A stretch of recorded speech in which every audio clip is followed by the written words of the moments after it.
This week on RSBANDB Update, Dungeoneering speedrunning arrives, and Critical Path meta training is nerfed. Should full completion be the new meta? We also discuss what a fully reworked Dungeoneering support skill would look like, including delves, lore, boss, and skilling drops.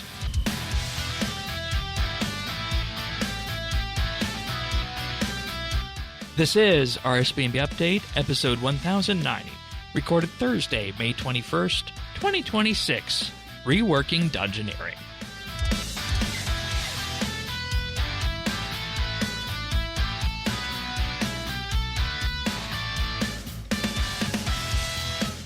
Hello, everybody, and welcome back to another episode of RSBANDB Update.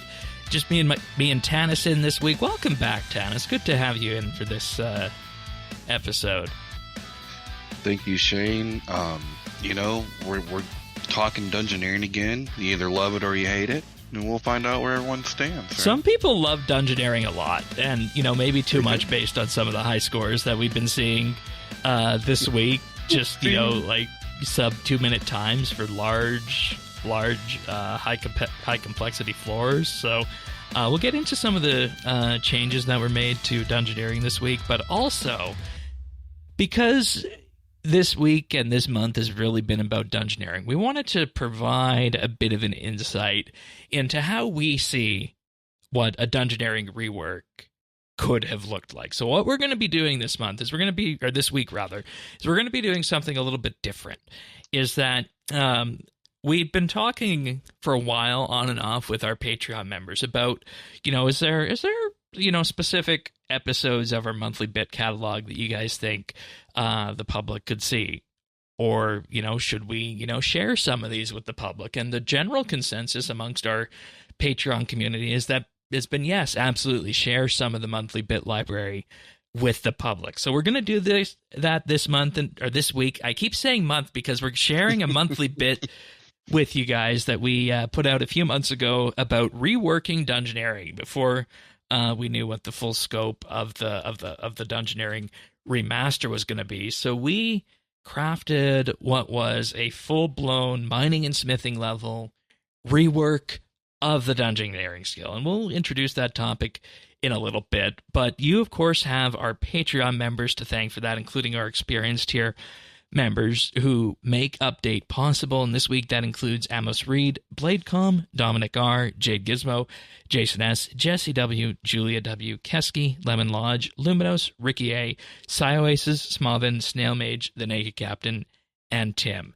And you'll hear more about our Patreon offerings in just a little bit, including the Dungeoneering rework monthly bit. But in the meantime, if you want to follow along, full show notes can be found over at update.show. The friends chat can be found in-game at BitsBytes, and the community Discord is over at update.show/Discord. So we'll get into that in just a few moments. But of course, the headline update of the week was the Dungeoneering high scores system. And would you believe it? The fastest floor for a solo player, a large, was 5 minutes and 9 seconds up to the point of recording. And if we blast this out all the way to 5-man groups, 1 minute and 55 seconds for large floors. Fell floor. Which is like, holy crap, what the hell's going on here? It's pretty incredible. But, it's not all that surprising, because if you think about it, I remember some people that were damn fast at Dungeoneering. Yeah, we thought 12-minute larges were fast in the day. And, those aren't bad, right? But, I've known people that were really, really, really fast. But 5-minute large is... that's real quick. That is real quick. A solo, damn. Yeah. This is max difficulty for the party size, large dungeon, high complexity, and 100% explored. 100% explored. So no beeline. No critical pathing. No critical pathing. Nope. And with this, there's a series of achievements that came out with this update as well this week. And the idea behind this being that you get a number of titles for it. If you get a 12-minute solo, you get the bronze title. 8-minute solo gives you the silver title, and gold is 6 minutes and 15 seconds. Conversely, for the groups, if you want the bronze title, you got to hit 6 minutes. Silver is 4 minutes, and gold is 2 minutes and 30 seconds. And you have bronze, silver, and gold titles, along with floor-themed titles that come with the appropriately themed color variants that are unlocked with completing a floor of that color. So warped gives you the warp title, and so on and so forth down the list. But I have never been much for speedrunning Dungeoneering. I don't know about you. Oh, I mean, obviously not. I'm not much for Dungeoneering in general, unless I'm with a group of friends. And then in that case, you're not really speedrunning anyway, right? Like you're chatting. You're messing around. Everyone's doing their thing. Yeah. So I respect the people that can speedrun. I mean, it's probably one of the few things that you can speedrun in RS, but I will say, even though I will never have any of these titles probably, or at least the gold, silver, or bronze, I'm glad they exist, because I love all, little achievement type things, and it makes me think of every time I get done playing Steam, I always look to see what little things I got that day or on that game, like what I get, did I get any achievements type of thing. So I'm glad they put that in there. But yeah, definitely not my style of dungeoneering, that's. Yeah. And, I think the cherry on top of all this is that they continue their foray into web-based high scores for these, just like we had for leagues and the Zamorak boss. These sorts of things continue for Dungeoneering as well. So it's a way of tracking where everybody is at with the community on that. So I think that's really good that they were able to bring that out for this. So, well, do you think too that it also helps to fill out and color in the high scores so that they're not just these static legacy high scores? Yeah, I think so, because we experienced that with Group Ironman in particular, in terms of what the Group Ironman high scores can do, because the competitive rankings as they are, we were wondering, how exactly would this go, and whether or not, we would be competitive on this. And somehow our Group Ironman, 2.5 years in on this, is ranked 290. Yeah, for the team that was never set out meant to be competitive. It's just a little engine that could in it. Yeah, like I nailed off some farming stuff last night as an example of that. Nice. So, the other thing, of course, that came with this update was a massive change to the XP from last week. And I think this is the thing that people really wanted to get into for this week, is the DNA of how Dungeoneering should be done. Because last week we had massive amounts of XP being given for following the critical path within a dungeon. And as a brief recap for people who didn't listen to last week's show, effectively what this means is that if you're in a solo and you're maxed, all of the doors on the critical path will be within 10 levels of the max of whatever skill that door is. So a prayer door on the critical path, if you're level 99 prayer, will be between level 90 and 99. If you are at, say, looking at an archaeology door, that archaeology door will be between level 110 and 120, whereas a level 20 archaeology door is just a bonus room along the side. So you look at it from that perspective, that's how you're finding the critical path, and you can still find the critical path this week doing that. And when we look at everything that was done here, we're looking at probably about based on just the size multipliers being shifted, a 40 to 43% drop in XP on this. Now, I think when you also look at, maybe randomly hitting up on a few bonus rooms, and I think that's what happened to me in my testing, I was running up to about a 20 to 25% drop in XP compared to last week on my dungeons that I was doing solo. And these were about 9-minute larches on my main, just going for critical path on them. So that's what So it really raises a question: what is the DNA of Dungeoneering? Should you be rushing that critical path, or should you be going for full completion now? Well, I think you kind of showed how the meta is starting to be a little bit more murkier because, of course, everyone is running critical path. That's the way that you do. Yeah, get through the dungeon ASAP, right? Right, and so, but if you would expect, I think, what'd you say, 43%? 43% just based on the large size modifier. Right. I would have expected that to translate the same, but you said it actually translates into about a 25% loss. For me, which tells me with the bonus rooms I was hitting. Whereas exactly, if you manage to do it, yes. Whereas if you manage to do it and not hit those bonus rooms, you're going to have more of a penalty. Exactly. So I think that kind of shows that the XP was brought down, but it was really brought down a little bit and moved a little bit, right? You didn't lose 43%. You only lost 25%. There's still another 20%. They just put it in the bonus rooms. And that's exactly it. Because previously the multiplier for bonus rooms was 20%. They jacked that up this week to 360%. Yeah. And so in theory, if you go for full completion now and you kill more mobs, you're getting more XP than you did last week. In theory. Yeah, and this is more complementary to, I think, the best to group dungeoneering part. Yeah, it's the best, which is the best part of dungeoneering, is when you are with your friends and having a good time.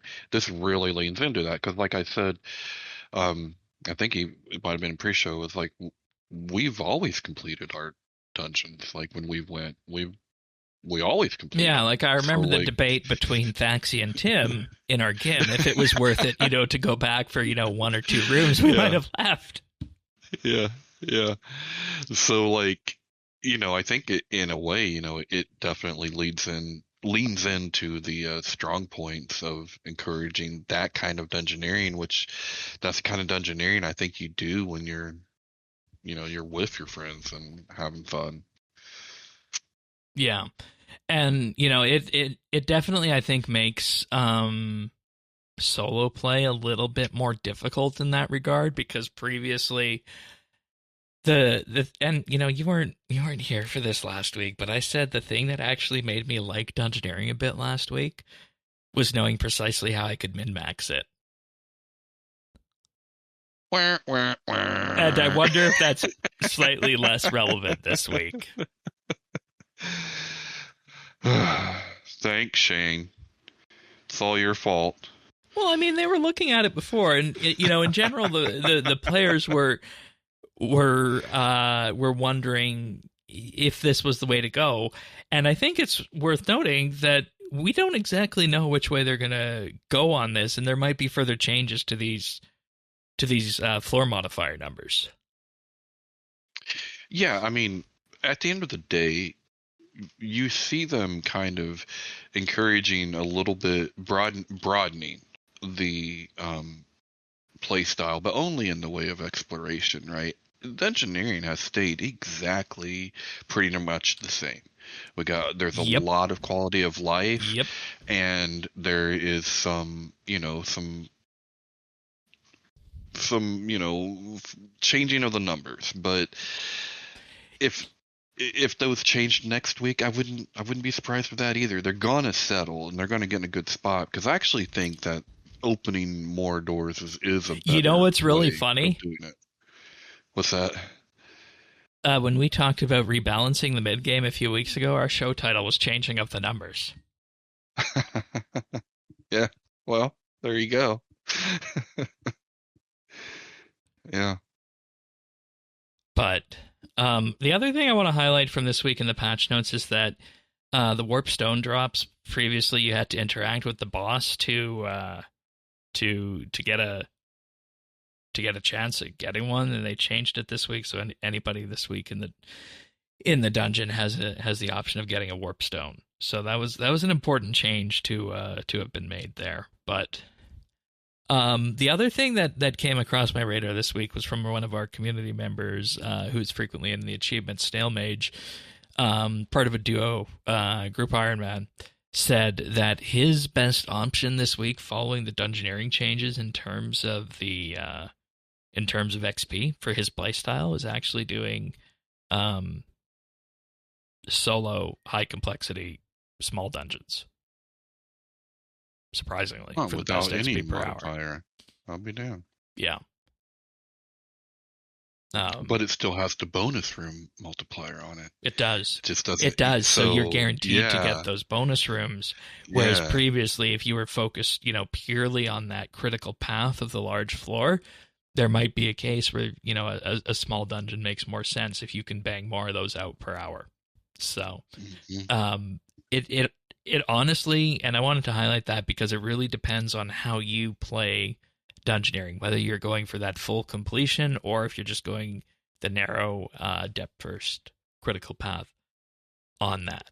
So that, combined with the fact that the numbers still might change going forward based on community perception, has kind of put us in a wait and see approach, and that's really, I think, the main things I wanted to bring up on the changes this week for this. Is there anything else that stood out to you that you wanted to mention before we tee off our Reworking Dungeoneering monthly bit?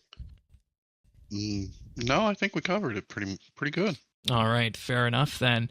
We're going to move into our Reworking Dungeoneering monthly bit. And I want to say that the content you're about to hear for the next hour or so is brought to you by our Patreon members exclusively. Without them, this show would never have happened. It would never have happened without the Patreon members. So thank them for this. And in particular, this week, you'll thank Alvaro L., Amos Reed, Arvids L., Bladecom, Dominic R., Duramax, Forceful Turd, Gila Fleur, Imperialis, Jade Gizmo, Jason S., Jesse W., Julia W., Keski, Lemon Lodge, Luminos, Mattman, Mighty Myth, Michelle M., Mike Wings, Mongraph, Pernasius, Ricky A., Robbie D., Samuel FL, Sanguine RX, Scott DS, Shirt Pants, Sly Oasis, Smavin, Snail Mage, Squidman 8, The Naked Captain, The Dabbing Goat, Tim, Ukulele Steve, Woody, Zant, and Zazacon. Patreon.com/RSBNB. There, you can subscribe for as little as $1 a month, and in doing so, you unlock the full monthly bit library now of 92 plus monthly bits, soon to be 93 with the addition of the poll that's presently running. For Patreon members, right now we're polling identity behind the rebrand, focusing about the whole rebrand that was done with the removal of Treasure Hunter this year. State of the RuneScape community, basically a half-year check-in on where the road to restoration is at, and then finally a more philosophical idea of what is RuneScape, specifically looking at, what defines RuneScape and what are the commonalities when you run that thread through Dragonwild's OS and, of course, RS3. So we'll be discussing one of those, and Patreon members can vote over at patreon.com/RSBNB. And for as little as $1 a month, you get that entire back catalog of monthly bits. But if you want to give just a little bit more, we have our community tier available for $3 a month. And in doing so, you will get our Discord VIP rank, a special Discord channel, and access to high-quality stereo versions of the show. And we also ask Patreon members in this tier and above for their ideas on things like monthly bit topics, ideas for quiet weeks, and, of course, they also get to take part in our community nights. Then we have our insider tier for $5 a month, where you get a weekly shout out on the show and access to our expanded clip archive and outtakes. And of course, with this, you'll also receive the RSBANDB update Christmas card at the end of the year. But patreon.com/RSBNB. Thanks so much, everyone. Hello, everybody, and welcome back to another monthly bit here at RSBANDB Update. We delayed this one a week because we wanted to take some time and digest the news about the Dungeoneering remaster that's going to be coming in May, and just try and figure out what that meant for this episode that we put up, with no idea that piece of content was going to be coming. But we got some people who are very, very interested in Dungeoneering, and what we're going to do over the next hour or so is we're going to present the idea of what a full rework of Dungeoneering would look like. So I'm going to just go in order here based on interest and who jumped up and down the most for this episode. Zant, you're here. Welcome aboard. Hello. Zant has done so many great things for RSBANDB Update in terms of the biggest one being the Patreon Legends Guild.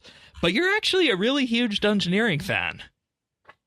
Yeah, it's actually my favorite skill, I think.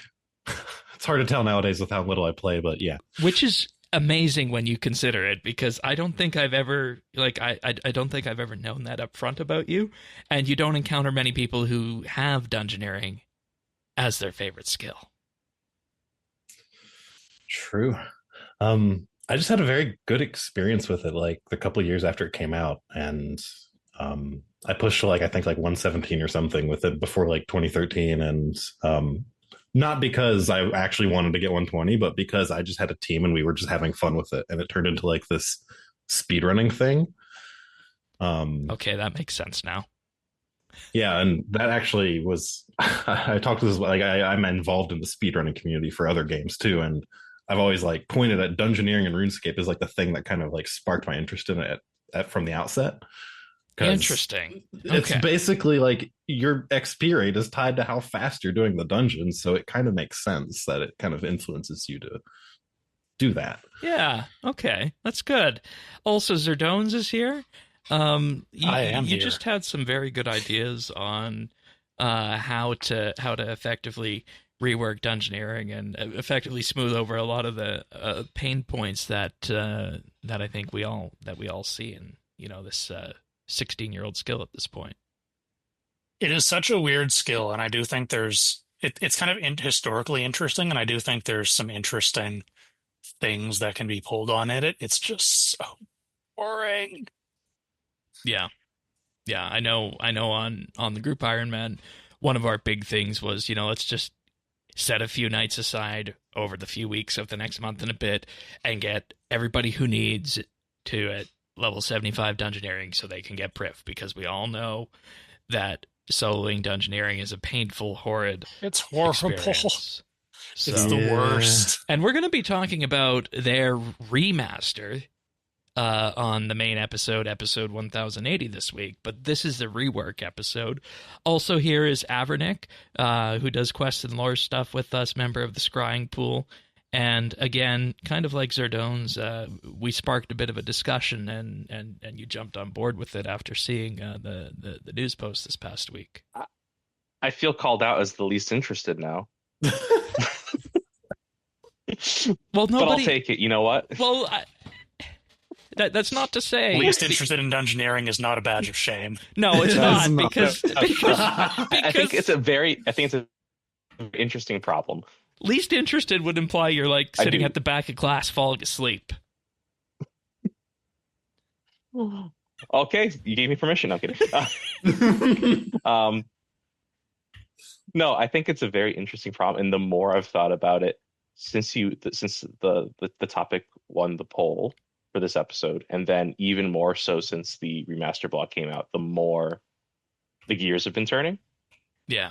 So I think that there's a lot of really cool things that we can say are options. Yeah.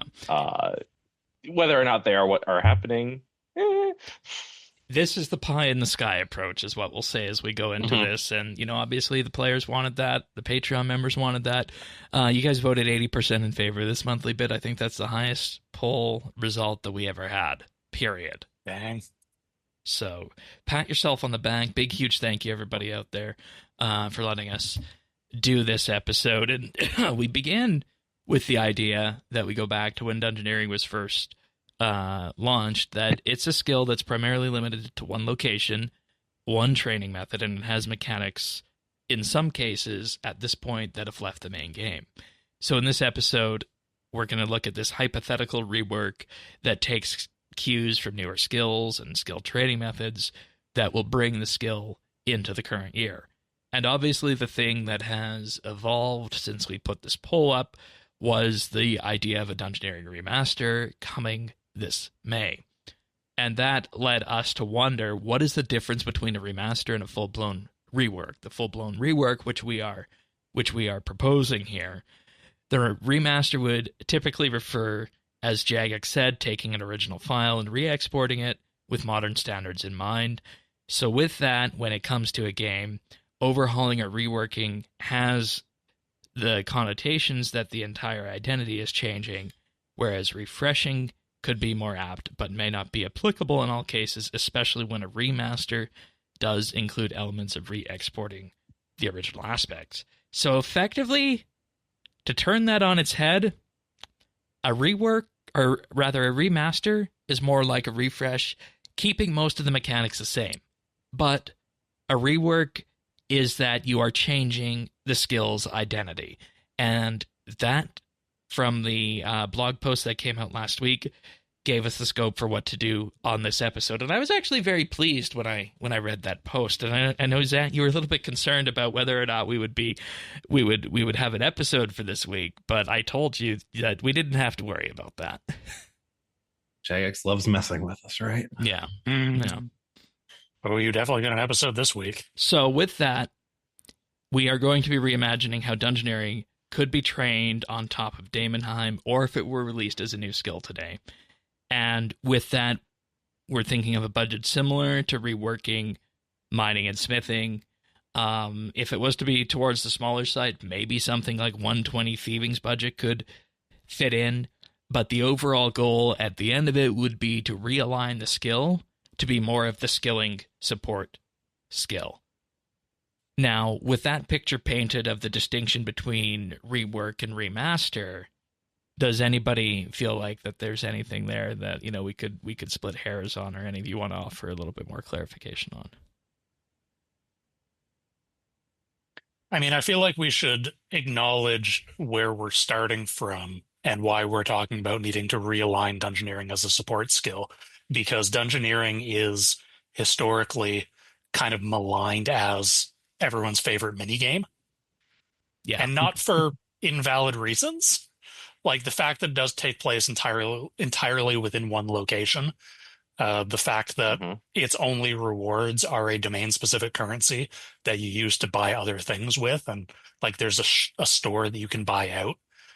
Like, not to tread too much on the toes of the main episode this week, but in the blog post they talked about wanting to get away from Dungeoneering as something that you can complete, which, whether or not they did that effectively, not going to cover, but like a thing you can complete screams minigame to me. Yeah. Like that, like it's a trim rack. You buy out the shop and there's your trim rack, and you know, if it's fun, maybe you'll go back to it for like a clan event or a PMOD event or whatever. But otherwise, you're done. You've done your due. Bye. Yeah, and I said as we were getting ready for this, one of the things we set down to do as the group Iron Man is that we set a few weeks aside over a month and a bit to get everybody to level 75 who needed that for Prif, just because we were, you know, so concerned that, you know, we didn't want anybody to have the experience of doing solo Dungeoneering. Yeah. Which is like something the for blog myself, post identifies, but we can go beyond that. Yeah, that's a major pain point, is just it's really not fun to train. And I guess in some ways it's good that it's, well, not good, but it's good that it's designed the way it is, because it's so not fun that you don't want to go back to it. So you can get to a point where you don't have to go back to it. So that's kind of nice, I guess. Or why the hole was the most popular beach activity. We do love a hole. I still think people who have 120 and did mostly in the hole deserve the hole on their cape instead of the ring. That was me. I went from 115 to 120 on my main at the hole. I mean, you know what? If you had that as like an alternate cape override, I would totally get that. That sounds amazing. It's a pretty funny badge of honor. Do that as like an April Fool's event, like the bench sitting skill, the whole skill. I think Do it, Jack X. Write this down. This is gold.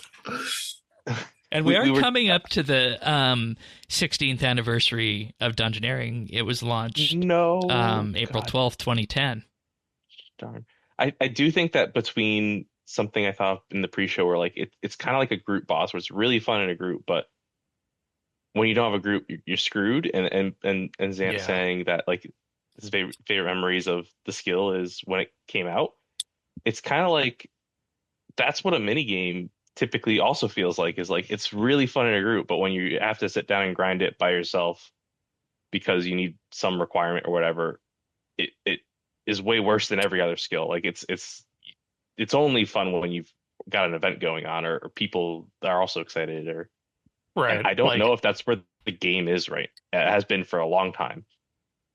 Yeah, I mean, I haven't actually trained Dungeoneering seriously in a long time, but do they even have, like, can you still get a group on World 77 on DXP? No. Awesome. Because you used to be able to do that. I did a lot of Dungeoneering training that way. Yeah, I was going to say, World I 77 pickup groups don't. were... You need friends. Yeah, I was actually going to say, I did not know the answer to that. I was kind of surprised to hear that you just like can't even on double XP. Yeah, because that's how it used to be, right? Yeah, it used to be. If you get lucky, there'd be some people there trying to find a team, but generally, if you went there on double XP, that's like when everyone's there. Yeah, exactly. That's when, it's kind of news to me. That's kind of stepped down a bit nowadays. That's unfortunate. My experience is that if you don't have some buy-in from some clanmates that also have to weather the grind, then you're out of luck. And I think this is kind of like in line with the game, kind of taking this more, I guess, like individualistic approach, or not the game, but players seem to take a more kind of heads down individualistic approach to how they play nowadays. Yeah. Like I'm kind of just playing this game as like a single player game with other people around. You're not wrong. Yeah. Right. I do think that people do enjoy having other people around for multiplayer content, but the multiplayer content can't be forced upon them when they don't want it. They have to be able to choose to go do it.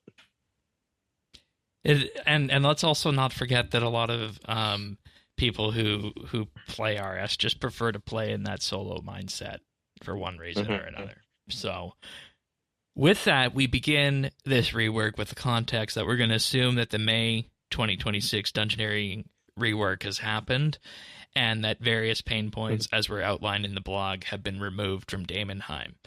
And this gets to one of the things that we were still going back and forth on as soon as starting to sit in this Zoom call here, is that I put it down on our initial rundown that Daemonheim, as the core Dungeoneering story mechanism and speedrunning experience with access to the original story, still exists after this rework, and our rework could effectively be the expansion packs. But I think that there is a discussion where you could go either way, and you could just remove Daemonheim entirely with this. But given the year's track record so far in removing content, I don't necessarily know how that would fly. Well, I think Daemonheim kind of has a place within this larger rework thing we're looking into. I mean, it will just kind of have different gameplay than these other things seem to be looking like. Which like, kind I of think what that whole speedrunning aspect. Yeah, and I think people kind of like that speedrunning aspect of it. Like that's kind of what has become fun about it when you have a group. So like I don't think removing that is necessarily gonna just be a positive thing. I do also feel like a very similar to what clues have become, the skill has become way more about like the speedrunning and knowing how to just do everything aspect of it, rather than the exploration and solving things for the first time and all that aspect. So like, well, it's been pretty thoroughly solved. Yes, the audience is, if clues are popular, which I've been told they are, then this does have a place. I would even be fine with, like the XP being more rebalanced to kind of support that whole speedrunning idea. Because, the most XP you get from dungeons is actually by like clearing like literally every room and not doing it fastest. But, XP per hour, that's not going to be your like fastest thing because you're wasting a bunch of time to do it. Sure. Yeah, because So our what thing if when we were doing one it more? is we always look for the critical path, and then once we found Yeah, that, we well, just that's how it's Right. always been. You identify Yeah. that path and you just Follow it. hardcore hone in Yeah. on that. And We've been maxed the algorithm for XP, which is to do that. Yeah. so maybe it should like lean into that, like pushing players to do the more speedrunning aspect of it. And you know, we have all these like skilling and resources here, but you know, those are things that you use to kind of get through the puzzles and stuff to do that, instead of being here, complete everything. Yeah, in that lens, I think that Daemonheim has way too much side stuff. Like the fact that it's Yeah. beholden to represent every skill every 10 levels is all fluff. If that's what it's if its end game has become, do everything as fast as possible. So that is definitely like a two pieces of Daemonheim that aren't meshing. So what's the final call if we were to effectively do this rework as we're kind of planning? Keep Daemonheim in as the speed running mechanism is the sense I get from our actual discussion here on air. That's how I've seen it. I'll take the devil's advocate position because, I mean, it honestly makes me feel a little bit dirty to say this, but I do kind of think we would be okay to just take Daemonheim out. Like, I don't generally like removing content, but I do think like there's a lot of issues if you're trying to work around what it currently is, but I don't think that it's the worst thing in the world if it's more like if Dungeoneering was archaeology, it'd be like one dig site worth of stuff. But then there's 6 other dig sites you could be at instead. So like if it was minimized in the amount of leveling and importance you do there, I think we'd be fine.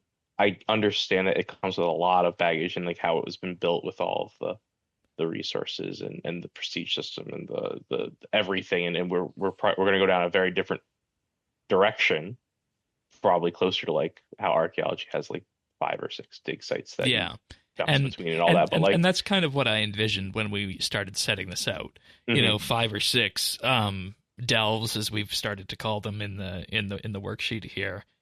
But you know, you mentioned the baggage, and mining and smithing in Dungeoneering is a different skill than in the main game. Yes. Well, yeah, because it's still mining and smithing from 2010. Yeah. It's mess. Which that part has always annoyed me because I'm the kind of person who expects things to be like right, order, and put in, you know, nice straight lines with each other. And it's like, how could you do the mining and smithing rework and this still be in there? I mean, that's been a complaint for the past 3 years, right? That like, well, necromancy's not in Dungeoneering, so it wasn't complete. And like, if every single update outside the Dungeoneering has to then update Dungeoneering, that is such a huge ask and unsustainable. Clearly, that's a massive long tail. Like it's the comp problem times 1,000. Oh God! Not to mention, Dungeoneering was built to have like alternate versions of all these things, not just the thing. Yeah, it's its own self-contained economy. Okay, right. The fact that we haven't had like calls for like 110 mining and smithing resources in Dungeoneering is, let's not remind the masses that could be a thing. Oh my God. Yeah. I mean, let's be fair though. How do you even do 110 mining in Dungeoneering? I'm thinking like the 110 ores are the what do you like another I'm thinking like, does there need to be another tier of things in Dungeoneering now that we can mine primal? They only goes up 99 right now. Is that a gap? You see the problem here, folks. You see the problem. Daemonheim needs to be streamlined. And I think like they have so much content in there that if we're going to be putting things elsewhere in the world, like maybe some of that can, you know, go towards that. Like some of these bosses can be stripped out and put in other places and updated to be, you know, like an actual boss. And there's just so much there. There's so many options of what they could do with all of that stuff. I just don't know that deleting it all is necessarily the right call. Yeah. I guess I should clarify. I don't like when I say I want to delete it, I mean, I don't really want to delete, but when I say I'm okay with deleting it, like, I think I'm going to diverge a little bit from the idea that we kind of ultimately settled on. And I would Absolutely. add a couple of elements from Daemonheim back in. Mhm. So like Shane was talking about a concept of having a handful of like fixed mini dungeons. And I think the idea that I had in my head was there's a series of sort of mini Daemonheims throughout the world. So you still have that proc Mhm. gen aspect. You can still bring in things like the closed economy, some of those old bosses, or not like some of the Daemonheim bosses, things like that. And that's how you level. And then separately from that, you have some bespoke dungeons that are more like I originally was likening them to the archaeology mysteries. Mhm. Avernick proposed making them more like the sagas in concept, if not in implementation, because I know people have problems with the sagas Yeah, sagas implementation, were but like that's already fine. the existing dungeoneering thing that were Yeah, but like as a concept, like the storytelling. dungeoneering pushed through the lens of a narrative, and like these are Mhm. one-time dungeons that you do for some kind of additional reward. That's kind of the Mhm. idea I had in my head. So you still have elements of Daemonheim, and you can still use the Daemonheim story. It's just more diffused throughout the world. It's less one massive thing. Mhm. Hmm. And Is more kind of where I'm spread coming out from. and feels a little bit better. Fi- And the thing I want to hone in on a couple things on that, but first I want to um, say that another thing that this all needs to do is that this needs to define a skilling support skill, because as we have it now, Slayer is a supplement to combat training. You can use it as guided combat training. It unlocks those unique Mobs, mobs yeah. for killing. Yeah, it gives you high XP mobs, access to mobs. Yeah.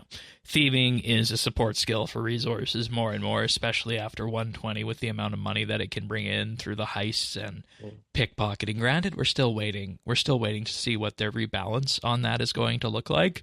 But let's just for a moment assume that thieving is the support skill for resources. Agility is run energy up to a certain level, then it doesn't matter much after that. But Agility is beyond that, such a weird place. it is thought of as primarily a travel aid to use shortcuts and whatnot around the world. And I mean, fine, we'll just leave that off the side. I think it The was used concept. Zerdones that mentioned it could be like dexterity in D&D, and that's kind of what we honed in on one of the very early monthly bits for the agility rework, which still stands as an item. Mm. So with that, we ask, Yeah. what does dungeoneering do? And that's something that I think all of the ideas here need to kind of shine a bit of a light on as we get to that idea of a support skill in RS3.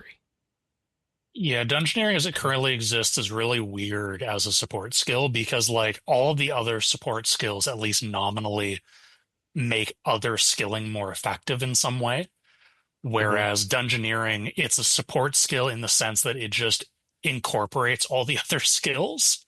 Yes. The best I can say about what it gives is whatever's in the reward shop. Yeah, That's it. it gives the scrolls and stuff like the auto heater and the bone crusher, the demon horn Charming necklace, amp. Yeah, some tool belt the things. tool belt Heal stuff, mod. yeah. So it does impact skilling in that sense,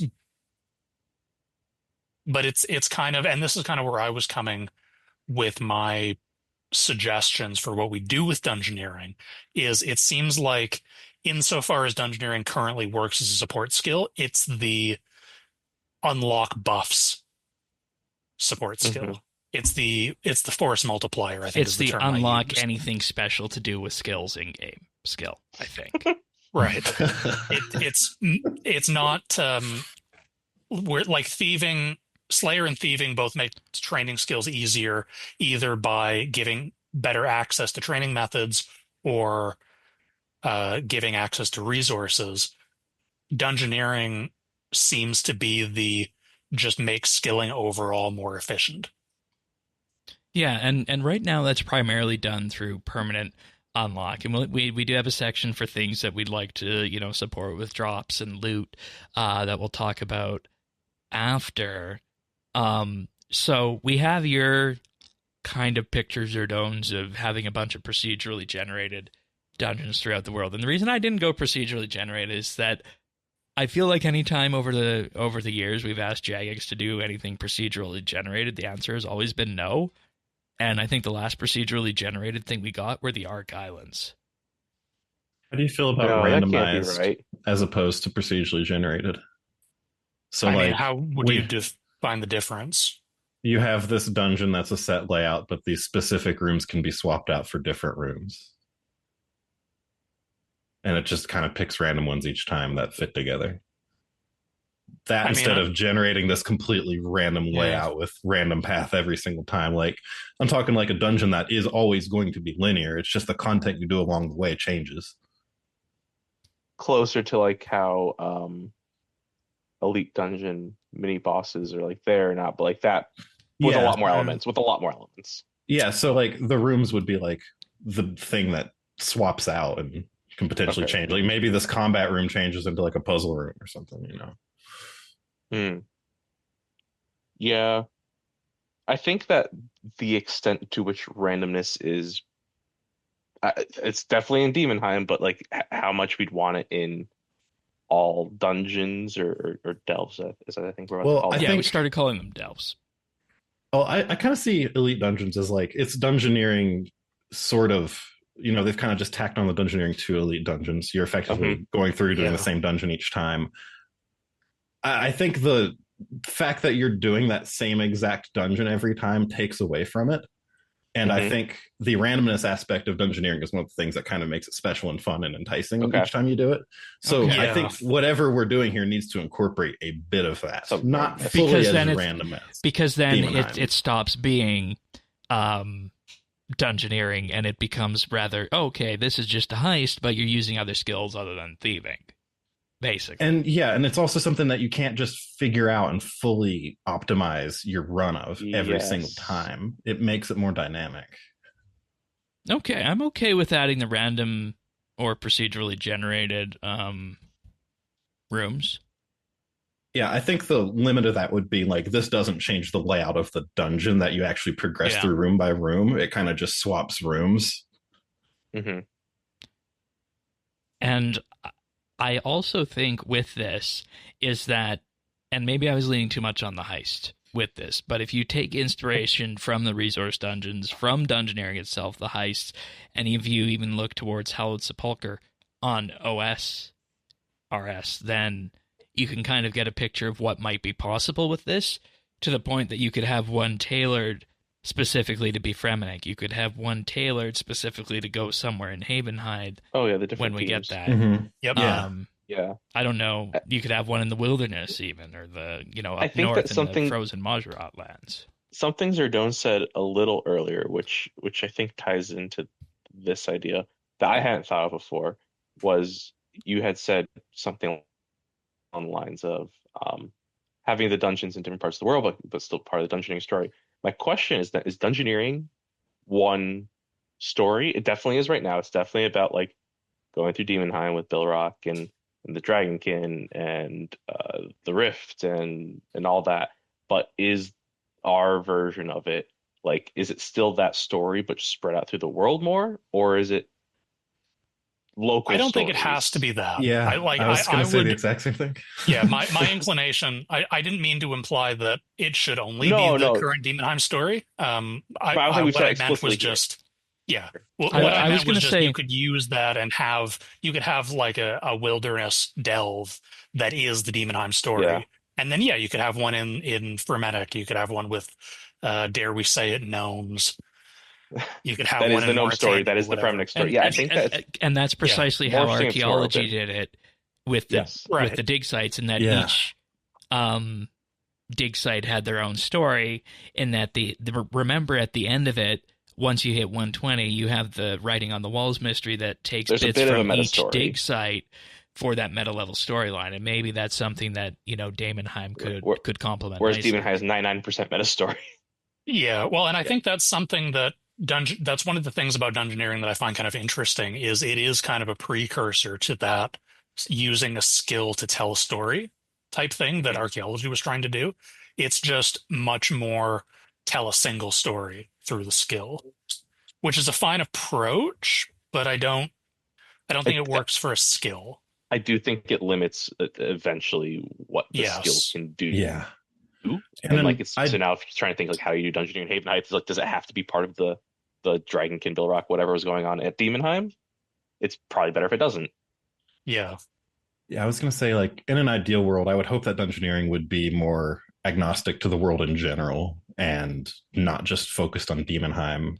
And like, as if your character is gaining this sort of exploration ability that you can apply to multiple different places and use it to find new places to explore. Mm. I I will agree. say, having said all that, I would be okay leaning into the Dragonkin theme, just because it provides kind of a narrative, like the narrative justification for Daemonheim being a thing is basically Dragonkin wave hands, wave hands. If there's Yeah. to be a theme, it has to be broad enough like Dragonkin, yes. Where Are it is we so able to pervasive do across the Dragonkin world. storylines with everything that happened at the end of Aftermath? Why not? Yeah. Well, Okay. we had the Daemonheim archaeology say afterwards. Yeah, no, but I mean, like, just, like, could Dragonkin appear and whatnot after Twilight and Aftermath is what I'm wondering. Well, I think there's so a they're not couple ways you affected can by play it. the They're stuff right. we put up. Yeah, no, the Dragonkin aren't affected by the edicts. But even if they were, like, I think there's a couple ways you could play it. One way is, oh, we're chasing such and such Dragonkin. He has some lab and he's doing nefarious deeds. But you could also do it like, oh, this is a thing from Gilinor's ancient past, like what Daemonheim is. Or I like it's think- not necessarily active Dragonkin doing malicious things. It's just it's sort of like archaeology where it's a dive into the past, but it's more specifically here's some Dragonkin stuff. I mean, I just thought this now, but like Dragon Wilds is basically kind of doing this. Like they released an expansion. And there's 3 little mini dungeons, each with their own gimmick. One of them you're like traveling to a different realm. One of them you're trying to fight off poison or whatever. There's a little boss at the end. Like, yeah, it's totally, and they're all Dragonkin themes. Everything's Dragonkin. Sure. So like it's super doable. Like it's not limiting and all that. So maybe this then becomes the RS3 kind of take on what Dragon Wilds does for their dungeons. I don't think that's insane.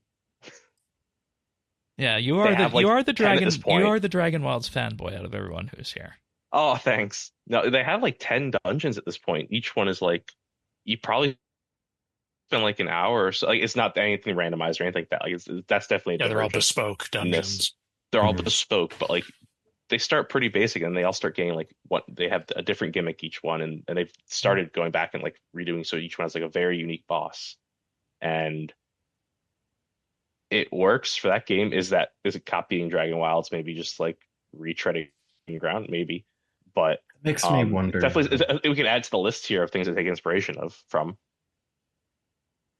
That just makes me wonder, like, what, because they're clearly kind of approaching their dungeons with intention in Dragon Wilds, and it makes me wonder what RuneScape would have been like if we kind of like had a dungeoneering type skill from the beginning of the game that almost, I don't know, like your exploration skill your character gains from that is how you kind of like find places to get things like Slayer monsters and bosses and stuff like that. Yeah. Like, Yeah. I know dungeoneering is definitely not that. I don't know how it would ever but become could it You have said that. a very yeah. key thing there, Zant. You know what you just Right, described? we're very hamstrung by it coming 10 years into the game. Well, it's just interesting that dungeoneering, it's like, it isn't just dungeons, it's dungeoneering dungeons. Do you know what you just That's in described? this game full of Do you know what dungeons. you just described? What? You just described sailing on OS. That's funny, and I Oh, actually no. haven't played sailing. So it's... We've invented sailing from Oh, first no. principles. Hang your captain's hat. Yeah, Now, that's obviously not this actually, happens. that's not too now, far obviously, off this of- happens in dungeons rather than on the water Yeah. and islands, but you get the idea. Because what you said mean, is that OS unlocks the new items and rewards for skilling. It has some new lore things, and it definitely has lots of Slayer and combat stuff for it too. Right, and they had ships that brought you to islands before, they just took 2 to 3 years to retrofit in a way sometimes. And I think to sum up what I'm trying to say there, like I said this in the production chat, but if we're doing this kind of system, like Slayer is kind of the skill where you learn how to fight all these specific enemies, these specific ways, because they're these weird specific enemies that have these weird ways you need to kill them. Dungeoneering could be the kind of skill where you learn to actually find these things and explore enough to get to where they're located and just access them. I'm not opposed to that, because if you're going to index, like, you're going to do that, then after that you're going to index into support from various aspects, right? And we already have a bit of that with Slayer and combat, so it would naturally lean a little bit more towards the skilling side, but it still has the option to provide that through the dungeons that you find, I think. So I think honing in on that is important. Do we need an exploration skill? I mean, that's kind of what we've outlined here. That's kind of what it is. If we're being honest. Yeah. I don't know. Right. Dungeoneering is just like a very, very narrow slice of what an exploration skill. Yeah, it's a very specifically exploring under the ground. It's the diggy hole skill. It's like very tied to this one implementation of the idea that we have lived with. Yeah. Right. And then with so many systems on it that it's hard to divorce it from it. And then when you expand it out to what Dungeoneering can do, it raises all these other questions. Because another thing that we kind of, we're not going to say what XP rates would be here. That's, way beyond, that's way more granular than what this needs to be here. But the question was, can something like this be supported in game? And I think having a completely different training method for a skill is something that is acceptable and has been done recently. And specifically, I'm thinking of the fort with construction, in the way that was kind of bolted on to provide a new construction training method for that skill. Or a popular example, player on farm. Or the player I was going to say, the fort did do that. Are we happy that the fort did that? Because I'm happy. Again, I think that's another philosophical question. Not to bang the drum, but I feel like we're going back to, we didn't like as a game, we don't like the fort anymore. Friendship ended with Fort for 3. I mean, a POH update now, being this POH is my best friend. Right, and if they're going to do the POH update this summer, what's to say they don't nerf the construction XP at the fort? Smile. Dear God, I hope they don't make it so you have to train construction at the POH. Let us train it anywhere else. No. Anyway. You will have it in the POH and you'll like it. Because it existed in 2010, and therefore you have to be happy with it. It probably didn't. I don't remember when construction came out, but you get my point. Construction came out in May 2006. 2006. Oh, God. And you know what? Older than I thought. I remember this day. June 6, 2006? No. Who doesn't remember that day? Never forget? I remember this day so clearly because I woke up and I thought we were going to have a normal day. But construction came out. And in the behind the scenes for that month, they said at the end of the month, we will be adding chairs you can sit on, clockwork cats, and teleport tablets. And that turned out to be the one sentence tease that construction was coming at the end of the month. And granted, we, were actively updating the website at that point. Dynamic signatures, I think we had 2 or 3 dozen of them to update at that point, all manually, hand by hand. Safe to say that was like a 8 to 12 hour coding session on that, amongst other things. But so I remember construction launch day well. I'm sorry for your pain. Yeah, that's fair. I remember Dungeoneering launch day well. That was a good one. Bring us back on topic. And how did that go? Where were we? Well, we were at whether or not you can have the fort treatment to Dungeoneering or the POF treatment to farming. And the delve. I think in lieu of stripping Daemonheim so drastically, it has to be that fort method of additional on the side. It's probably more fun and better. Yeah. Yeah. I mean, like if you're not prepared to take out Daemonheim entirely, then yeah, you have to do it that way. And yeah, you can. Like, there's absolutely precedent for it. And to be clear, RuneScape is like another great example. I have an idea that you still have to do a little bit of dungeoneering to unlock the skill to the point that, you maybe have to go to levels 50 or 60-ish to get to the first delve. That's fine. I mean, you're not bored of it at that point. I think the skill should probably pull you around the world in specific ways like that, similar to how archaeology does with its, And that kind of leads us to the other thing. Oh, go ahead. No, you can say what you're going to say after, but I was just going to say that leads us to the other big thing. Archaeology pulls you from Caradet too fast. To Zamorak at 20, right? Yeah. Yeah. 10 minutes in. Yeah. We also need to support lore if this edition is going to happen. And that kind of goes into what you were saying, Zerdones, about how you could kind of have a modernized implementation in some cases of the Dungeoneering sagas, or just have each dungeon have a kind of a mini quest or story that flows similarly to the archaeology mysteries. That's kind of the thought I had in mind. I mean, Dungeoneering as it currently exists does kind of an interesting job of environmental storytelling, which is kind of a unique thing that RuneScape hasn't really done before. Archaeology does it sort of, but not quite the same way. Makes me wonder if they could really go all in on environmental for these delves. It's in what sense we the last time they did something like that. I feel like we ebb and flow in and out of how much story is involved in things that are not story updates. Like I think that last year we ebbed.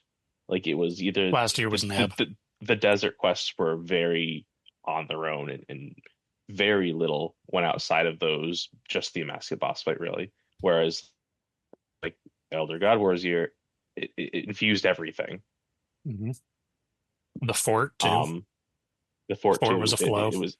I think that the fort was. They went too far in the flow direction based on feedback, where they were trying to put mini quests in every update, and that made it take it away from updates or released mini quests that were too small, that weren't popular. So we go in and out, and I don't know if we've in order for us to be in a place where environmental storytelling is doable, we have to be very much in the flow.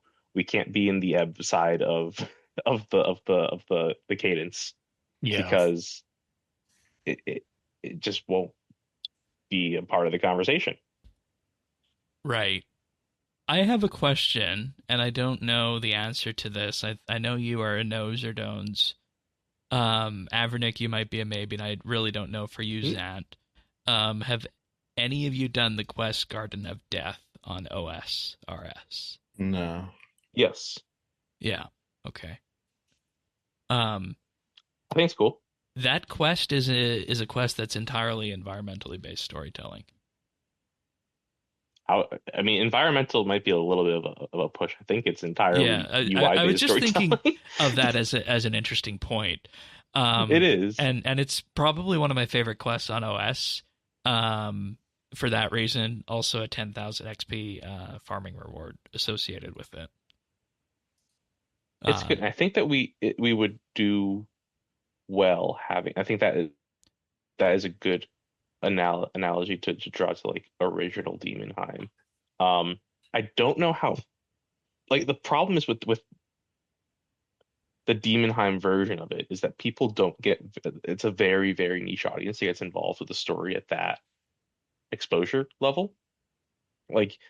Unless it's something more bespoke, like a saga or a quest, right? And whatever. Not to mention it takes the all the way so low. It takes to well beyond 100+ to unlock all the story elements from Daemonheim. Yes, yeah. So if you're not having a lot of engagement, if it's not the point, then it's hard to justify. I do think the way that Daemonheim kind of leads into these little subtle narrative elements is positive, and I think that's something that could be leaned into more rather than just like literally giving the skill like a whole ass story. Like the people who are interested in it are gonna go seek it out and kind of like uncover what happened here, but it's not like you have to. Words are hard. I think you understand where I'm going with this. I do. Like, it's not forced down your throat. It's not like you have to engage with this. And I like that conceptually. And it's not archaeology level. It's not even like sport level, like mini quest level. Like the type of thing where it's just like a couple characters there that you can like talk with and interact with and just get their take on what's here and stuff like that. I think there's the important part is there's the inevitability that things like that either become there's two paths.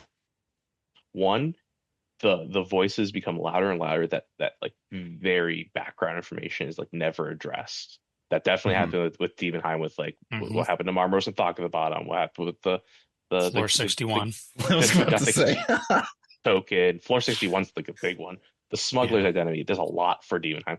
Or it goes the other way, where like they become the basis for something that is more prominent, a little more in your face, and that can balloon until it's the Zautak. It's the two paths. I did not have that on my bingo card for this episode. But like some of the times that background stuff becomes like so like it's cool and edgy and whatever to know about it, that it does become that like jam down your throat sort of thing, like because it keeps getting touched on because people are interested. Do you guys remember the Strange Power? Yes. This makes me think of the Frozen Door in God Wars. Like things like that, where we've had this thing there that everyone sees when they're doing God Wars, then suddenly one day they kind of tap into that and put an actual boss down there. I like that level of mystery storytelling in my games. Same. That specifically, the Frozen Door thing with Nex, that felt really good to me. Like as someone who was doing a lot of God Wars at the time, and suddenly there's voices coming from the door that everyone's like, huh, what's this door? And then suddenly you can go down there. Like that felt so cool when it actually launched. And I know the people who were actually there on day one for that, some of the legendary PVMing that happened there. I'm not going to name names, but there were definitely some very legendary people, both in Jagex history and community game history, who were involved in that on day one, and their memories of it built up to that. I agree that stuff like that is cool to do, and like it's from a narrative design standpoint, it works to have hooks. I think I've said this on the show before. You need to have a lot of hooks. Where you need to have hooks that you can pull on later, so that story elements don't feel like they dropped out of nowhere. Cough, unsubtle cough, Mazcab. But at the same time, like there's limits to how effectively I think you can do that in a skill. Sure. Largely because I don't think Jagex is quite. I know Jagex has got the point where they're starting to be okay with requirements past 99, but I don't know if we're at the point where we're going to do like a 120 requirement. Like to frame this another way, can you imagine a quest that continues the writing on the wall? I was thinking the exact same example. Yeah, from archaeology. No, and I think like that's the problem. I think Avernick, you were alluding to, and it's the point that I was going to get to is the stuff that Daemonheim did in 2010 was cool in 2010, but the game isn't in 2010 anymore, and I feel like it's harder to do, both from this is what the audience is looking for, and relatedly, this is what we can justify spending dev money on. I have a question. I have a question. Alpha versus Omega requires level 95 necromancy. Yep. So what is the feasibility then of having a quest that requires north of 95 dungeoneering with that then? Better now than it ever has been. That's true. But I think there is an issue where the question is it one quest? Is it two? Is it a storyline? Like we didn't require 120 dungeoneering for everything that happened with Bill Rock and Moya and whatever, because there's supposed to be years of story past that, whether we got years of story question. But like obviously if some of these hooks, if they're supposed to be hooks for a lot of things, you can't do it. If they're hooks for one, you're like, we can do the hook, but we only cover it in one update and then we're leaving it. Right. Sometimes that feels a little like you got the short end of the stick, because sometimes they're big things depending on what the thing is. Well, it's the perennial question of requirements, right? Is the people who did invest in the story don't feel like they're being rewarded for doing that. Mm-hmm. Yeah, and You would be best to talk yeah, about that, Avernick, because, you know, lore community and all that, in terms of, you know, like how deep would we be able to go realistically with these delves and the storylines and their hooks? the lore community would say that everyone should do every quest in order, and if you're doing anything out of, like, if you're doing, if I know, Prince and the Pauper before any time before the quest before it, if you're trying to do it around like Cook's assistant level, you're doing it wrong. Like, there's two sides of the spectrum here. So what the question, I think, is less about the lore community, because they'll say do everything literally in order, and more about the people that want the, I think the hardest voice to please, and I've definitely seen this a little more recently just because we've had the separation of time from the other God War stuff, is like more and more complaints about like specific rewards at the end of quest series. Like, it's hard, and the proposal, like, I've seen a lot of complaints about like that the Ring of Vigor passive is at after extinction. I saw a lot around leagues. I've seen it a little more recently, and the proposal is like, well, if it's required less quests, it's like, well, that's not where it was in the story. And like, there's two very different things you're trying to accomplish there. One is have some like logical good reward at the end of a long story that is rewarding for all that time you spent. And the other one is like, you're not trying to gate the things that people want too much, and that's really hard to reconcile. And then you're trying to fit like good narrative, good storytelling in the middle of those two wants and desires. Yeah, it's a really hard you balance. find the right story for the right gameplay balance, which, when does that work out? Almost never. Yeah. By accident. Yeah, I mean, time. to that end, I kind of feel like the best story approach for what we're trying to do is something more self-contained, something more A lot of one-offs along the lines of archaeology, where it invokes things that we knew before, it builds on them a little bit, but it doesn't build to anything It can't run on too earth-shattering. long. Yeah.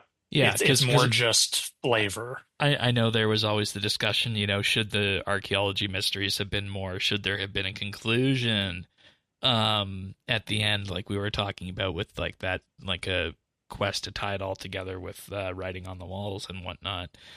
But you don't do that north of 100 level in a skill as a quest. Typically, you don't. So the archaeology path is probably the right way, and I think that, you know, there is nothing really that is negatively going to come from this, because when you consider what we have right now, it's pretty much an elephant in the room, the Dungeoneering sagas. With if you're trying to do the full unabridged version of them, well, you kind of need a guide for that, and some of the mechanics are really, really, really, really quite cumbersome for 2026. They can be janky. So as a result of that, yeah, anything that comes from this quest and lore-wise has a very high chance of being better. Yeah, the fact that Saga's played more like a PlayStation Platinum trophy or whatnot. Oh God! Like you really have to like know the right pathing through or whatnot to get. I mean, the fact that that's still required for Remains of the Necrolord is kind of insane. Doing that for Vengeance and Nadir, finding the exact right paths through them, is insane. I think that archaeology mysteries or mini quests are a lot closer to, like, you can't like spend a half hour and then you messed up, so you have to try to do it again. It's that's not been popular and it's not worked out. Oh, so whatever these delves are should not be that. I can't tell you the number of times I reset my checkpoint when I was doing that on the group iron because I screwed up the puzzle. I still haven't done that on any of my accounts. Okay. Fake necromancer over here, I hear. Oh yeah, no, absolutely. I basically lamped it. Ooh. Nice. Yeah, well, that can't happen anymore. Um, Much slower. so Stars now. I think the thing that this highlights is that we're kind of doubling down on something else that isn't Daemonheim, because Daemonheim, as it is lore-wise, doesn't leave a lot of room for expansion. So if we wanted to augment either the existing Daemonheim storyline, but it sounds like we kind of have decided that that's not necessarily a thing to do, because Not required. It's not required, and it's got its own conclusions elsewhere. So with that, that allows the delves to focus on stories from those specific regions, and I see this as being another net positive, because if there's a call for, you know, a piece of content in a specific region, or, you know, just a supplemental story for some region, like, you know, maybe like an epilogue for the gnomes that implies there will be a gnome finale at some day, That's ridiculous. you could do such a thing like that with the delves. Yeah, I think Imagine that, like, remembering gnomes. if you could look at Haven Heights and say, like, they wanted to make like a piece of story content around the Colossus, the Colossus graveyard that they have concept art for, and like they didn't want it to be like a quest because they didn't attach to the plot. Like, they're doing that with a dig site right now, but if that could also be an option to do with Dungeoneering, Yeah, it gives Jagex more tools it's two they birds, can one stone. use. Yeah, I think that right now they've even opened themselves up to do that with heists. Like, I think that was a big, like, breaking open the options for thieving content in new areas. Yeah. Okay. Well, that seems to be lore settled. I think the thing everybody's going to be wondering is, you know, what do you get out of these aside from XP? We had interesting discussions on this, specifically going with the idea that it could unlock interesting bosses or skill bosses, micro bosses, I'll say, not like, you know, full like Amasket level fights or Croesus level fights, but like Flesh Hatcher. Yeah, like smaller ones like that, with interesting and unique mechanics that aren't categorically weak against a maxed player. So you kind of need to think through it. Maybe you have one or two mechanics on that. But I also think it's important to have this caveat be made that I think that these delves cannot always be fully indexed towards heavy PVM. You might have some that are, but I don't think they always have to be. What do you guys think of that? Yeah, I would agree with that. I agree. Not that the elite dungeons are what we've described as delves, but I think the elite dungeons are like maybe even a little beyond what we would categorize as appropriate for like the PVM scale. Yes. For Okay. These. I have kind of seen if not the that top as, end. If not the top end. Yeah, I've seen that basically like the maximum extent of PVM How with PVM Dungeoneering in would a system be, like yeah. this. Yeah. Yeah. But, you know, I think if this new delve system is going to have some like bosses that, you know, aren't complete pushovers in it, you know, they should have some decent drops to them and potential for, you know, actual money making and maybe some of the build shop rewards, things of that nature. I think in general, the skill needs more little like dopamine squirts sprinkled around it like that. If this was a real title, that would be the title. Dopamine squirting. Dopamine squirts. Dopamine squirts, write that one down. Yeah, I mean, I think that's one of the big weaknesses of Dungeoneering as it currently exists, is because it's all contained. There's nothing really exciting. It's just you get a bunch of tokens at the end that you can go and spend in the shop, but there's no real like that rush of getting a really cool drop. And right, to the extent we're saying the bosses should be in there, like that's a loot roll. And we're already at a place where you basically cannot buy the rewards at the level you unlock them at. So, absolutely. So this would just help remedy that as well. Like you can get some of those by chance, and then, you know, you have a track of ones that you can actually afford to buy, and, you know, the ones that you roll on the drops are the ones that, you know, it picks from the ones you haven't bought, etc. I also see this as a playground for skilling bosses, at least like experimenting with little skilling bosses. I think that have a few mechanics. You do get more creative with something like this, like to the extent where we're saying like not all of them are so PVM heavy. Like what are they instead? They're skilling heavy on the scale. Yeah, we can really this system could be where the lines get kind of blurry with different bosses like that. So maybe you know, like tapping more into like the puzzle elements of Daemonheim as well. Or not Daemonheim, but this new system we're coming up with here. Could you remaster the ferret room to be not painful? To be a boss? Just get rid of it. No, just delete. Just completely get rid of it, please. Those are terrible. I don't know. I think that just because it's funny, there should be a delve where the Ferret of Doom is the boss. Yeah, Yes. no, that would be Yes. great. And it's fair absolutely. room mechanics on the side. Yeah, you have to Just teleport into giant some ferret other of doom realm. skilling boss. Instead of teleporting into Infernus during the fight, you get to go into a ferret room off to the side during the fight, and you have to solve that while other people are doing things. Oh, I don't understand Zamorak well, Love but it. something along those lines. I think you understand Zamorak perfectly. Okay, cool. You got it. Nailed it. I understand Zamorak perfectly for my 27.5-minute kill time. Absolutely.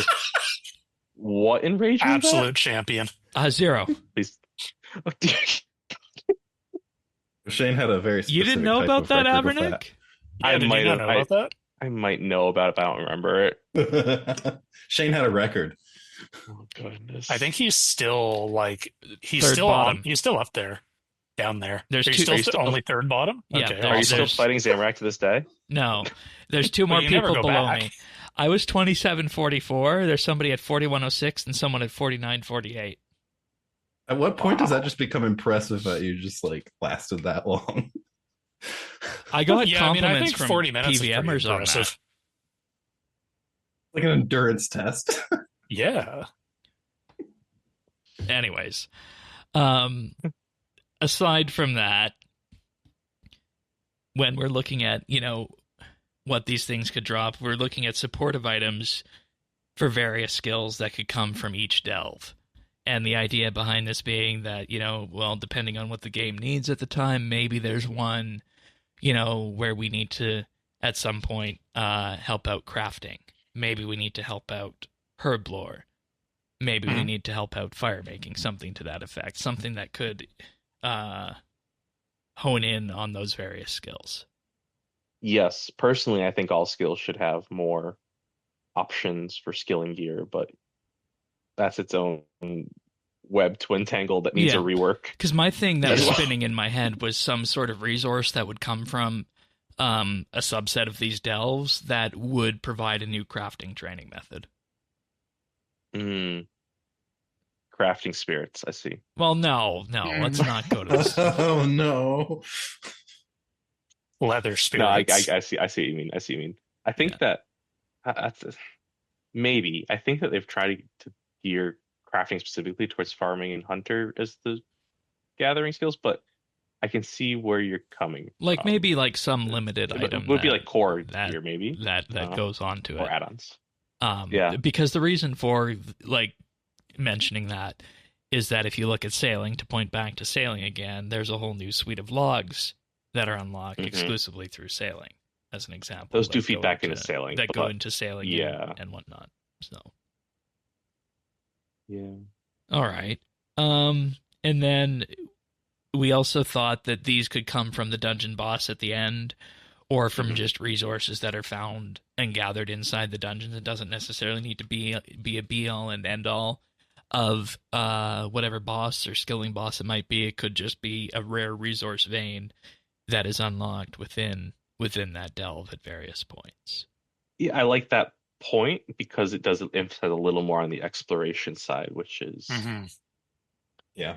I think, Yeah, because important. we were Keep- talking keep about that alive. being one of the weaknesses of Daemonheim as it currently exists, is it's kind of been optimized into the critical path, And even if you and find everything else is cool irrelevant. resources, what matters? Yeah, who Nothing. cares? Yeah.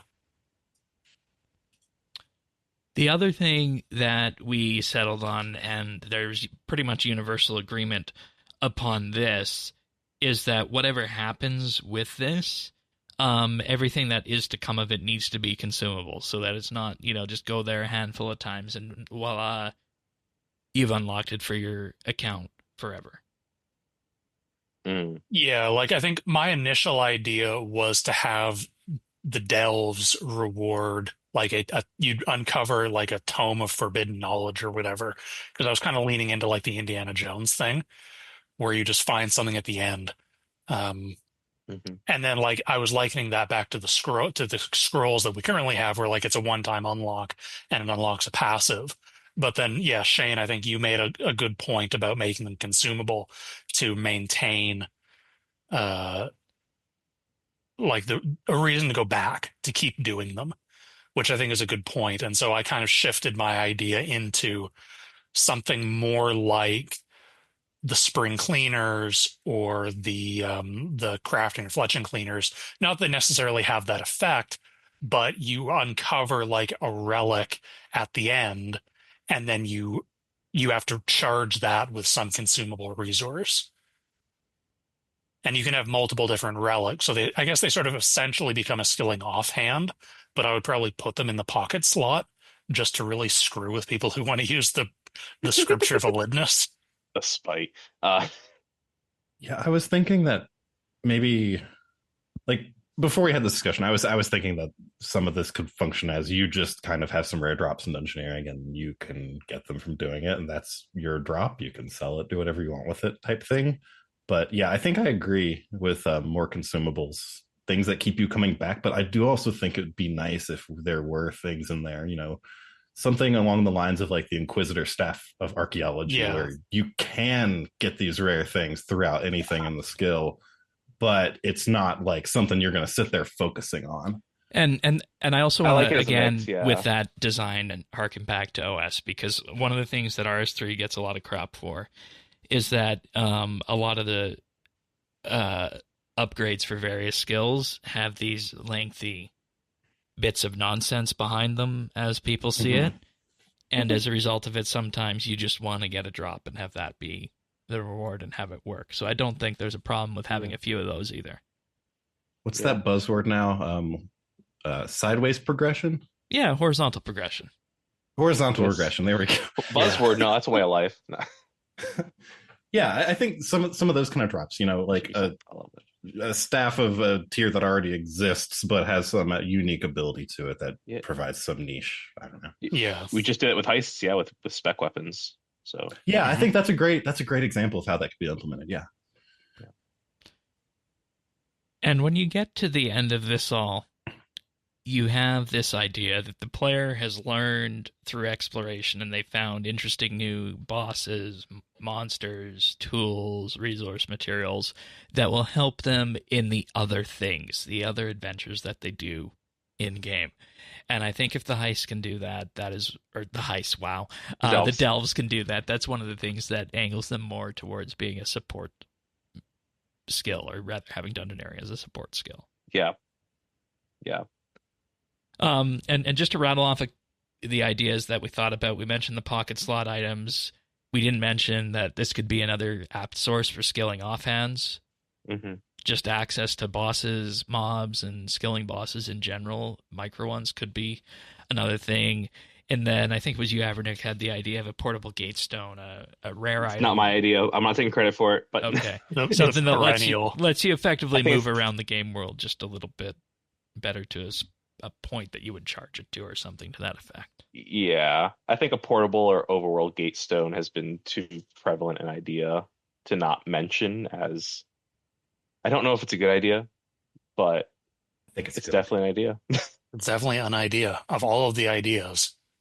I personally think in that vein, like, having both, the gatestone that just teleports you and the kind of group gatestone that you can teleport like multiple people within one, that would be cool. So, something that I thought of while you guys were talking about the consumables is like you could do like potion secondaries or arrowheads or anything. Like if you have a delve where it's introduced like 3 new arrow types, and that's what it's there for, is to go get the arrowheads. Totally works. Right, and when you compare this with the delve approach versus the Daemonheim approach, Daemonheim, you're one and done, it's unlocked. End of the day, you move on. Whereas with this, it creates a consistent reason to keep coming back and to lean on this content. So. Yeah, I think in the remaster blog they mentioned adding rewards for finishing dungeons that were maybe even for using Motherlode Mob items, and I was kind of like shaking my head. I don't know what that. Oh, I rolled my eyes at that. But what? They just it seems very tacked on. I don't think that's something they should do. I think that it should be secondary. It should be things like that if they're going to be consumable, new things. Yeah, I mean, I would be cautious. I mean, my hesitation with having like potion secondaries that starts encroaching too heavily on what thieving's trying to do. I would rather Oh, sorry, I meant like see. for new potions. Oh, okay. Sorry, oh, I so meant for, kind of like for, the for, Melior new like recipes and whatnot. Then Right. Okay. Gotcha. yeah, just like if like a delve came out and like the reward for this is 3 new potions, but you get the secondary, you still have to make them through Herblore or something. Wait, so you're saying you Right. get the ingredient that you make the potion with, or you're getting like the Yes. recipe? Oh, okay. Like the new ingredient or that you need in addition to the herb or in Right. addition So to it's the not chef. like you're gonna get desert goat horns or whatever. Sorry, yeah, it could have been clear. Would You're we gonna right. want get- that? Would we want that to be the only source of something like that? I think Or it creates a novel maybe- reason to come back to it. It Yeah, definitely does. I'm just wondering if I like more of like the recipe idea more. Well, the problem with recipes, I mean, I see the appeal of doing it, especially because it does further differentiate from something like thieving. But the problem with them is that it just becomes a checklist again. So like it's not in a reward shop, but it's still just a checklist. It's collect all the recipes, and Yeah. then you're done. I think I think if it was available enough as to not be so like pigeonholed into this one specific part of this one specific dungeon you found type thing. Like that's the worry I have with it. Where Yeah. especially if we're getting into dungeons that kind of have somewhat random elements to it. Like what if one of the resources is something that's like tied to a room? Like that's something I wouldn't want at all. Right. Which Yeah, I that's fair. You want it to worry be that consistent. that would be the tendency to go down with something like that. But And you see, I the reason I put the reward discussion at the end is because if we can have a competent and interesting reward discussion where we get excited about this means that I think we've nailed down a lot of good ideas in making Dungeoneering more of a centric support skill. yeah, I was going to say a couple seconds ago when you guys outlined dungeon that comes out with a couple new areas, like that kind of made me a little bit excited for a second. That There sounds you go. hype. Like if that was the update this week, I'd be hopping on right now to get into that. Like you get to hop into this new dungeon area through Dungeoneering and find these cool new arrows. It's neat. Yeah. Well, There was a part of go ahead. no, I was about to end the show, so Oh, I was gonna say there was a part of me when they announced the original Haven Heights announcement, and they said they were going like this like twisted swamp where like you use a bunch of skills and it's danger. I'm like, oh, is that a Dungeoneering thing? Could that be? Could it be? If And only. and we're not getting that anymore. So Nope. so Womp womp. no. But that could be like a cool swamp that like changes a little bit, and there's like some big vampire thing at the end or whatever. Yeah, who's to say it That has could to be be- an underground dungeon? Like, Right. Who's to say it has to be subterranean? It could be surface world stuff.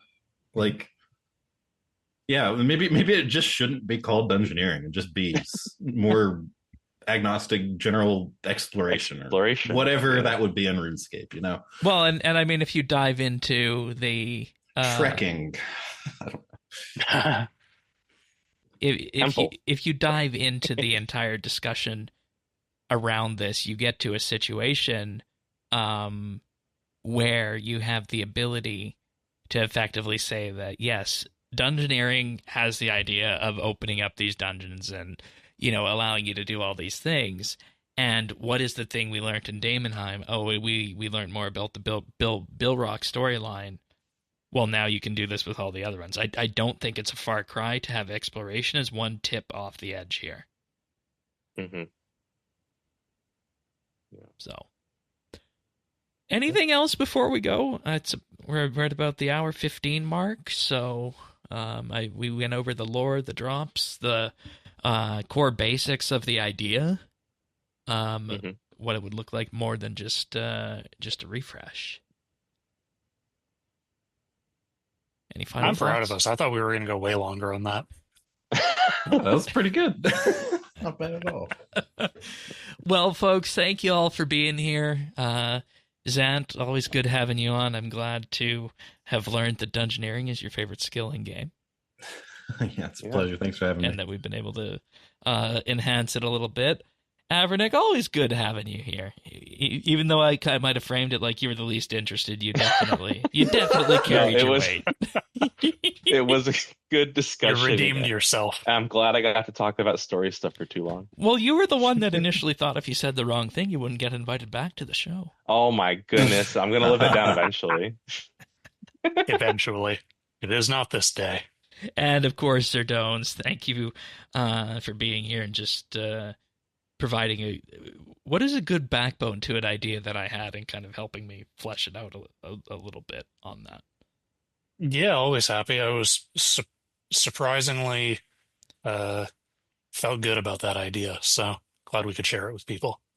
Indeed, and we'll be discussing the actual Dungeoneering remaster on episode 1080 of the podcast that will ship later this week. So if you want to hear the reality of the situation, that's where you can go. But of course, Patreon members always allow us to do these fun little exploration things along the way, whether it be EOC, agility, legacy combat, what have you. You let us do so much. You keep the lights on. Thank you so much for allowing us to do these episodes. And with that being said, we'll be back next month for another monthly bit. See you then, everyone. Take care. Bye. Bye. Later, guys. All right, we're back through the magic of editing. Hopefully you guys enjoyed that foray into what a full-blown rework of Dungeoneering would be like. We do this and so many other topics like this on the monthly for the Patreon members. They vote on them. Sometimes they even submit the ideas themselves. There's been some rumblings we might do a similar reworking invention kind of episode in the future. So if you want to get involved in any of this, just join the Patreon at patreon.com/RSBANDB. But hopefully you guys enjoyed that peek into what a reworked Dungeoneering could be like. But with that, let's move on to some achievements of the week, because we do have a few of those this week. Starting off, we have Lady Claw with 200 mil smithing on May 16th. Stinky Pete 22, 120 necromancy on the 15th. Then moving into our other achievements, we have Snail Mage with the Channeler's Ring on his group Iron Man on May 21st, and the Reaver's Ring as well on May 19th. And then, in continuing the theme of Dungeoneering, Ridgeway completed all of the Dungeoneering journal achievements on May 18th. Well done, everyone. Nice. We got Juan Peru Aussie Feet with Calcified Heart at 1,352 kills, and Savage Spear Shaft May 16th. And then we got Them Gains with her mod's armor piece at 2,258 kills. Her mod pet, we've got, that was on the 15th of May. And Snail Mage with a 5-minute 52 solo large. There we go. What were we talking about? On May 13th. That's Very crazy. nice. That's crazy. My best solo is something, I think, before the high scores was something around the 9-minute mark. I think I'm way over that now on what came out. And also condolences to you, Them Gains, for that Hermod kill. Like 2258 kills for the Hermod pet. That is horrendously overrate. But yeah, it is. But Because I'm that's so supposed to be used the to introduction. pets being so rare. Like, I've never gotten a pet at like normal time. Just yeah. Okay. Well, fair enough. Good work, everybody, in the achievements. Hopefully, you guys continue to get all the gains and the XP along the way. It certainly is always nice to read over these. But that pretty much brings us to the end of the programming for this week. So hopefully you guys enjoyed that foray into what Dungeoneering is. If you'd like to hear more from the Patreon archive, let us know. I'm sure we can find some quiet weeks to work some of these in where they make sense. And we've been looking at doing this for quite some time. It's just that we have so many in the archive, but it's just a question of finding when one of the episodes from the archive lines up with what the community is talking about and interested in, when we have a generally a quiet enough week to lean on that content, and then of course just making the decision to pull it all together before something else comes up. And this has been one of the quieter weeks we've had this year, so it's just a perfect opportunity for that. So let us know what you guys think about that. And if you want more monthly bits, you know where to find them. Patreon.com/RSBANDB. Not to be a salesman, but that's kind of the way that works. Gotta get them plugs in. That's right. And, speaking of that, thank you. Thank you for teeing that one up. If you want the podcast delivered whenever it arrives, update.show/subscribe. We're on all the major podcast listening services out there. Apple Podcasts, Pocket Casts, Spotify, and more. And, of course, YouTube as well, youtube.com/RSBANDB. Means the world to us if you like and subscribe on YouTube, of course, and even commenting. Tannis and I were talking in the pre-show about how YouTube made podcasters all of a sudden YouTubers in that regard. So, so if you listen on YouTube, definitely do drop a like and subscribe and even a comment based on how that goes. But all of your favorite podcasting platforms are there. But I think that's pretty much it for this episode of Update. Anything else from you? Nope. I hope everyone enjoyed the bit, and hope you continue to get more of them, because one thing that I always enjoy about the bits is that moment of inspiration where usually 9 times out of 10 we really come to some kind of realization about the topic at hand. So yeah, I'm glad we can share that. Yeah, big learning experience on all of them. And it's not just you that happens for, it's most of the panel that comes away feeling that. And I think the thing that leads to that is that we do it for one specific episode topic in particular. We don't have like a week's worth roundtable discussion. We just go deep on one specific thing on that. And I think one of the things that people were ultimately sold on was our first one we ever did was EOC, and that sold the format. I know we had a few of those aha moments for you as well, and the one that I always go back to and tell people about was the Legacy Combat one for Slayer. Yeah. Yep. So there's just so many interesting things like that could come up, but hopefully you guys enjoyed that. But with that being said, we'll be back next week for another episode of RSBANDB Update. See you then, everyone. Take care. See ya.